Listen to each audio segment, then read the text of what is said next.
I'm gearing up for an overnight solo backpacking trip. I think I've got everything I need, but I'm a little concerned about the weather. It's being called a once-in-a-century kind of flood. As much as 170 millimeters of rain fell in parts of Midwestern Ontario overnight. And the river I'm heading up, well, it's not been the happiest lately. The rush of water has already overwhelmed the Gorey Dam, which means flooding there and potentially in places like Roxeter, Wingham, and Blythe. Take you guys along. Hopefully we can have a great getaway. Got some fun gear, and well, hopefully it'll be a good time. Let's get at it.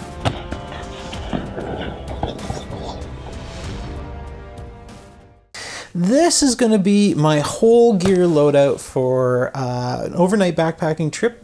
Day after tomorrow I'm leaving, and I've sort of staged everything in my pack, everything minus a couple of things, and we'll go over the entire contents. Maybe it'll give you guys some ideas on what kind of gear you can take with you, and well, then you'll know what I take anyway. This is my Eureka 70-liter pack, internal frame pack. It is not an expensive pack. I've had it for years. I did buy it at an outfitter here in southwestern Ontario, and I've been super happy with it. First off, gear on the outside is pretty much confined to my GSI water bottle.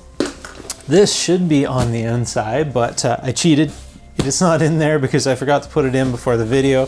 This is my Pack-Lite rectangle 400 down sleeping bag. Nothing crazy. It's not going to be too cold out, so we shouldn't need much. Maybe before we go into the pack any deeper, let's go into a couple of things here. So this is my Leatherman. This will be on my hip at all times. If you're not familiar with them, this is the Leatherman Surge. I've had this for about 10 years. It is the most amazing piece of equipment I think I have ever owned for work or play. It is just, if you don't have a Leatherman, just go buy one. They're made in Portland, Oregon. I've toured the factory a few times. It's awesome, awesome piece of kit. On me, I'm going to be wearing these. I just bought these Wind River convertible pants slash shorts. I got these at Mark's Work Warehouse. This is going to be a maiden run for these. I can tell I'm going to like them. I like the Velcro closure on the pockets. It comes with a nylon belt. They're really, really light. Is there material on them, in case you're interested. 65% cotton, 35% nylon. We're gonna try them out. I got 2 pairs on sale. These things were like 15 bucks a pair on a clearance. Beautiful deal. This will be on the outside of my pack. This is for videography. I have a selfie stick for my GoPro Hero Session, as well as a cheap Walmart tripod, extendable tripod. This is an Optex. I've used it many, many times in the past. It's nothing fancy, but it gets the job done. Along the lines of videography, this is my videography pack. Now, some of this is going to be on that tripod at the time. You're going to see this over and over. Dry bags. Either I use Ziplocs or dry bags throughout when I'm packaging my gear that way. We are going to be hiking along the river, so if I take a dunk, everything should be pretty good with the exception of a couple pieces of gear. Everything should stay dry. In my videography bag, I'm going to take with me, I think I'm going to take my Elecam 360 camera. I'm going to try and do a 360 video for you guys. Capture the out of doors and bring you with me in full 360 surround video. I'm going to take my run cam. This is basically like a Mobius, but good for B-roll. And then also in here, a floaty for the GoPro Hero 5 Session in here in its own little cloth bag to keep it from getting scratched. 3D printed tripod mount. And I have a head mount for it. Nothing too crazy. Moving on in the pack, in the front of the pack, this is also going to be a maiden voyage for this. This is my new duck down coat. I've never owned one of these before. People call them puffy coats and by a few different names. They're basically an ultralight backpacking coat. It packs up into its own pocket. This is a hooded version by Hawk & Company. I got it off of Amazon. I like it. It's it's very warm. I can tell already. Not good with fire. The nylon will scorch, but we'll give it a try. Again, a maiden voyage for that. It's been really cool summer here lately, so I need something warm at night. Let's turn the pack over. In the top compartments, it's really basic. I have my camp hat. Can't go anywhere without this. I might swap this out for my straw hat depending on how warm it is. Need something to keep the sun off me. These are very heavy, high quality rain gear. This is expensive stuff that I get through work that I've kind of squirreled away over the years. They're exceedingly high quality rain gear. It is quite hefty. The weight is worth it though. When you have a monster of a nasty rainstorm and lousy weather, this will save you. Leather gloves. Don't go anywhere without a pair of leather gloves. These light ones, we use them in the industry that I come from as climb gloves. Being leather, you can grab hold of anything. They're really, really tolerant to high temperature, dealing with the fire. Abrasion resistant. You can basically, if you have a slip with your knife, it's highly unlikely you're going to go through these. So they do prevent injury a lot better than like mechanics gloves. These are bulletproof.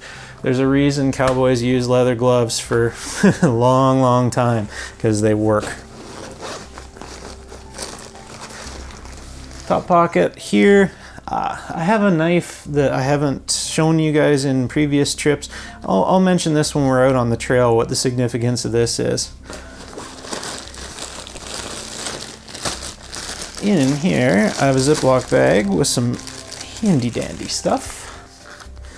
In this pencil case from Dollar Store, I keep my Katie shortwave AM FM radio. You've seen this on the previous river trip if you came along.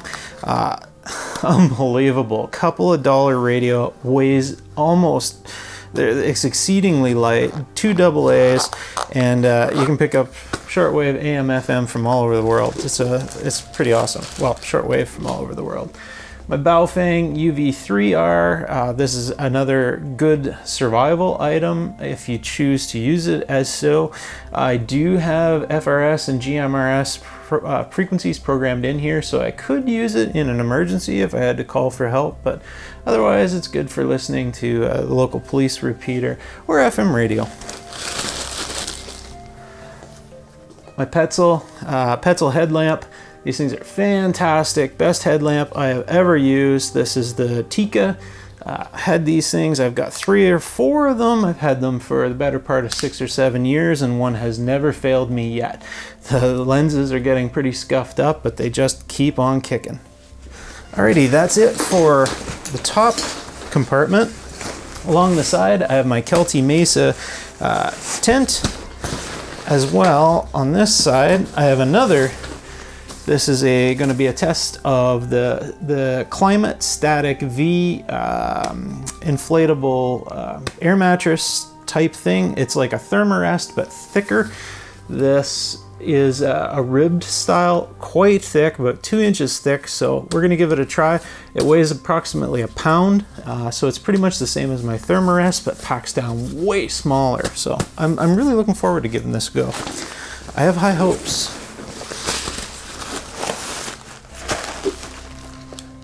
Top of the compartment, I have my food.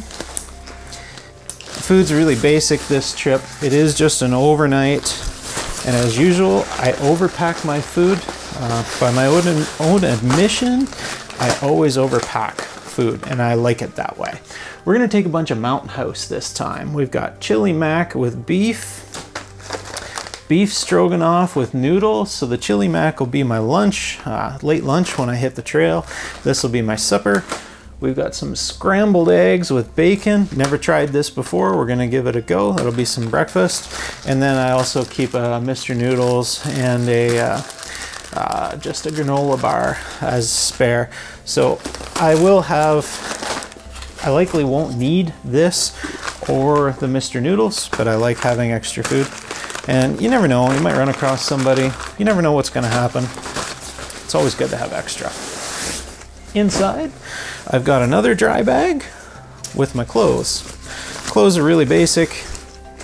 I keep a super light, I don't know, fleece style sweater, really thin, good to sleep in or chill out around the campfire. I've got some various socks, nothing to it.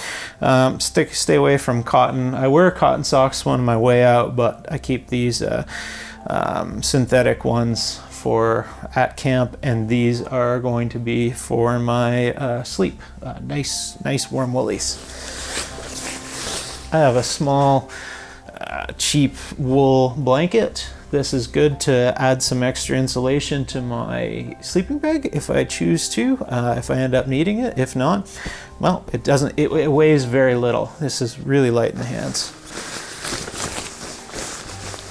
And then just some jogging pants. These are just cheap jogging pants for sleep time, nothing to them. And then a synthetic long john style undershirt in case I need it. I may break this down. I don't think I'm gonna need this much cool weather gear, but you never know. We've had some really cold nights lately, so better to overpack than under. Inside, I didn't even take the label off because I wanted to show you guys. This is my dollar store reflective sunshade. $1.50 at the dollar store. This thing unfurls, and as a mat for underneath your sleeping pad, this works great. This will cover about in the neighborhood of a little over half my body. Not quite to 2/3, but pretty close. So this will work great. Good reflective surface. I don't know what you gain for our value by having this under there, but it weighs literally, like, that's going to be hard pressed to show a couple of grams on any scale. It weighs pretty much nothing. So why not? We're going to give this a go. I've used them in the past, and I don't know how much it adds, but I like to, it gives, I don't know, it gives me a warm fuzzy feeling anyway. This is a new addition. I tried out on the last, the river run that I tested out some gear. This is also from the dollar store, just a kneeling pad, and I can tell you I love this thing already. In fact, I'm going to use it right now. It also weighs very, very little. It's an extremely light foam, but exceedingly dense. For a kneel pad or a seating pad, I love this thing. It's fantastic. I'm gonna be down on the rocks, on the bedrock, on the river, so I think I'm really gonna appreciate this. Down in the bottom here, I have a new microfiber towel that I got from Amazon. I forget the name brand on this, but it is basically 80% polyester, 20% nylon, just standard microfiber towel. It's gonna be for drying myself off if I go for a swim, or also dishes and whatnot. This is my new water filter. You saw me use this down on the river. This is the Sawyer Mini. I've just put it in a stuff sack, 2 platypus bags for water, and the back flushing kit. It doesn't weigh much at all, it doesn't take up any room in the pack, and I'm gonna be able to have fresh water, no problem. Self-explanatory, some Purell in there, hand sanitizer, along with my toilet paper. Actually, I need to get a new bag on that because it is destroyed. Good to know.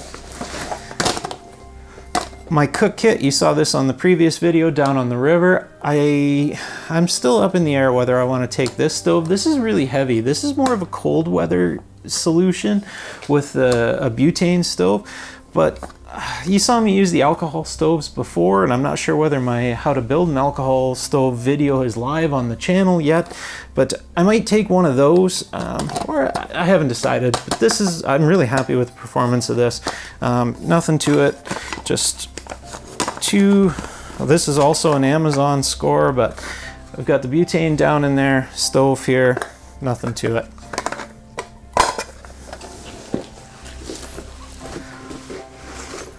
Next out of the bag, this is my cook kit, or mess kit, I guess I should call it. Just some random stuff sack I found kicking around. Tupperware from the dollar store, chamois from the dollar store, I've been using this system for a long time. I just switched to a different shape of dish. This allows me to eat out of this bowl as well as use it for water, transportation, you name it. Inside it, I have some coffee. I have salt and pepper, everything in Ziploc bags where needed. I have a little pot scrubby in case I need it. Spare Ziploc bag, which I need to change. Camp soap, biodegradable camp soap, just repackaged inside of a shampoo bottle from a hotel. Fantastic. Some Mr. Noodles soup mix to use as a tea in case I'm really hard up for something warm to drink or really needed like survival situation. Maybe I needed some soup. Some Blistex. This is creamer and sugar in one to go with my coffee. Some Crystal Light water packets, water flavoring, a spare set of tin foil and Ziploc bags. So the tin foil is good for cooking as well as windscreens, you name it. And my spork. This is just a light my fire spork.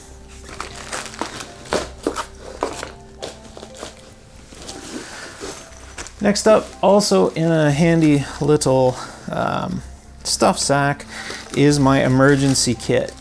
In that is sealed in a Ziploc. In here, there's far too many things to go over in this video. If somebody decided that they really wanted to see it, well, leave a comment below and I can go through the contents here. But it's pretty extensive. This is one of the heaviest pieces of gear in my pack because it contains everything. This is a pretty heavy duty emergency kit. This is when shit hits the fan, this is what I want with me. It is heavy, but in my opinion, it's worth traveling with something like this. If you're gonna pack a little bit of extra weight, might as well have it in some gear that you'll need when, truthfully, the worst of situations has happened. Got a little flask and some paracord. That is the extent of my gear I'm taking with me. I will bring you guys along, do some videos, join in, let me know in the comments below if you like these outdoor stuffs. I really enjoy getting out when the weather allows it, and I hope this helps someone. This is the gear I'm taking. This is tried and proven, most of it, some new stuff, but the overall stuff I've used many times before with great success. So it's gonna be a good trip. I'll see you guys out on the trail. Have a good one, guys. Cheers.